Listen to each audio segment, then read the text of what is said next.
Creo que hay dos lecturas. Han dejado una lectura interna, que es el dolor y el desánimo en el pueblo de Venezuela y la decepción. Yo hoy, si vos me pedís qué percibo yo que hay con respecto a la gente de Venezuela, está decepcionada. Pero no decepcionada de la lucha en sí genuina que se hizo como pueblo, que fue maravilloso en la historia de Venezuela. Que el pueblo haya perdido el miedo, que el pueblo venezolano que durante 18 años esta dictadura, esta narcodictadura, le inoculó al pueblo, que ese pueblo lo haya perdido, que haya salido en la calle, que aún cuando nos mataban a nuestros jóvenes, de la forma en que los mataban, la gente seguía convencida saliendo a la calle, eso fue maravilloso. Quizá el error, en el buen sentido de la palabra, de la sociedad venezolana, fue apoyarse y creer en un sector político. Y hoy ese sector político, y estoy hablando concretamente de la gente de la MUD, la gente que integra la MUD, hoy ese sector político lo que ha hecho es tomar una decisión sin una consulta hacia el pueblo, hacia ese pueblo que los apoyó y los acompañó y hacía caso de cada convocatoria que la misma MUD hacía, y hablo concretamente de esta inscripción que hubo de candidatos para las próximas elecciones aquí en Venezuela. La gente se siente pero totalmente decepcionada, porque dice, coño, ¿cómo? ¿En qué quedó estas 130? O yo me animo a decirte que son más. Yo me animo a decirte que son más muertes, sin contar los casi 300 desaparecidos que no han regresado desde el 1 de abril al día de hoy a sus casas. Y me voy al vaso medio lleno. Lo que se ha logrado internacionalmente es maravilloso. Este compromiso, que yo como argentino en eso sí estoy orgulloso de mi presidente, porque uno de los primeros que comenzó esto fue Mauricio Macri el 20 de diciembre del 2015, a 10 días de haber asumido, cuando públicamente dijo, en Venezuela se vive una dictadura. Ahí comenzó todo un trabajo en la región donde se empezó a reconocer este régimen, ¿no?, como tal, donde se empezó a correr la voz, donde comenzó un trabajo donde el ministro del cual yo pertenezco al ministerio, que es el ministro Jorge Triaca, ministro de Trabajo de la Nación, donde me dijo, Silvio, esto hay que documentarlo. Tenés que ir vos que tenés amigos, familia del corazón en Venezuela, que tenés tanto lazo con Venezuela. Ahí nació el libro nuestro, ¿no? Y ahí documentamos lo que estaba sufriendo el pueblo de Venezuela. Yo nunca me voy a olvidar cuando yo participé en la famosa toma de Venezuela el 26 de octubre del 2016, que fue una de las principales marchas masivas que hubo a nivel nacional y fue lo que un poco disparó, reventó internacionalmente ante los diferentes medios del mundo, ¿no?, donde se empezó a reconocer realmente que Venezuela vivía oficialmente una dictadura, porque en Venezuela el que pensaba y el que piensa diferente no es un adversario político como en cualquier país democrático, es un enemigo.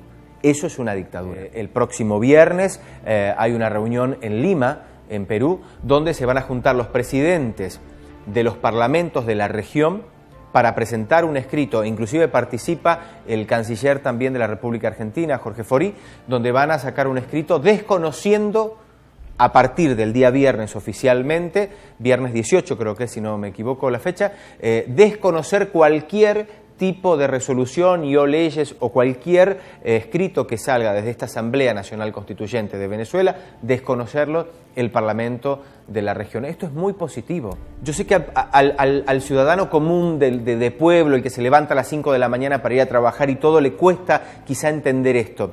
Todos estos pasos que se han dado internacionalmente es lo que ha ido cercando este régimen. El señor Nicolás Maduro está muerto de miedo. Le miras los ojos y están muertos de miedo. Ya el odio que tenía permanentemente Nicolás Maduro y que emanaba en cada discurso, hoy lo tapa el miedo, porque están cercados.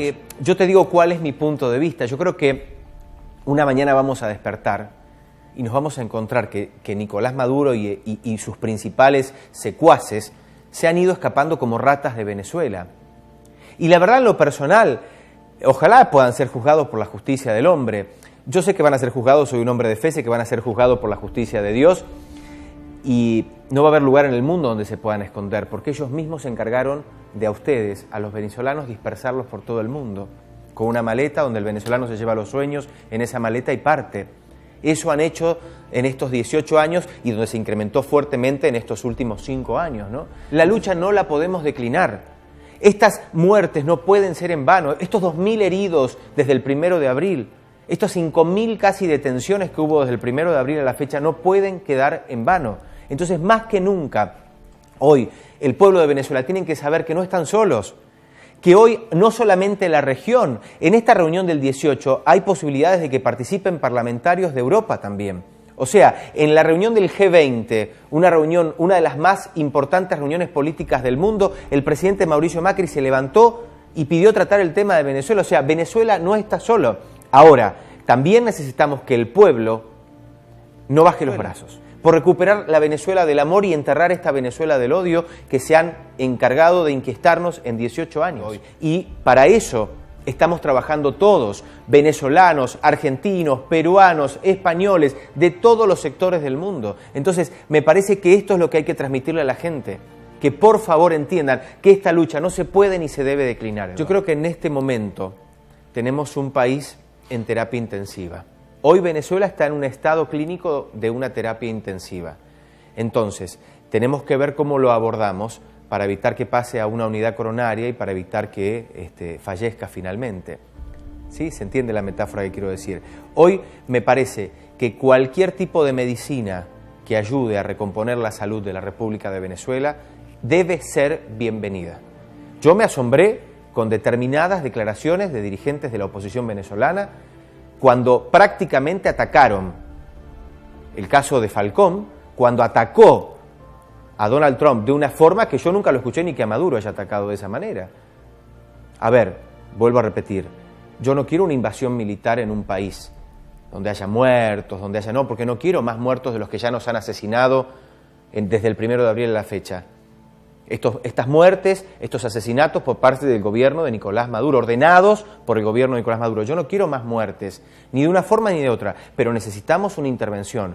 Y si evidentemente la fuerza interna no es suficiente, tendremos que ayudar de afuera hacia adentro para recuperar la paz y la verdadera libertad en Venezuela. No se debe abandonar y la gente tiene que sentirse orgullosa, el pueblo, y cada uno de esos muertos, de nuestros héroes, que van a ser héroes reconocidos ya en su momento como tendrán que serlo, no va a ser en vano, porque esto que se está logrando, que se mueva una potencia internacional como Estados Unidos y todo el resto de países que estamos comprometidos, es porque el pueblo lo hizo sentir, porque el pueblo salió tan masivamente a la calle que era imposible tapar el sol con un dedo, no se podía ocultar esa realidad. El mensaje que yo le daría a los políticos que están liderando la oposición hoy es, en primer lugar, que recapaciten, que es inminente la necesidad de un mensaje al pueblo, a este pueblo que está decepcionado del accionar que han tenido ellos, y que muy hábilmente el oficialismo,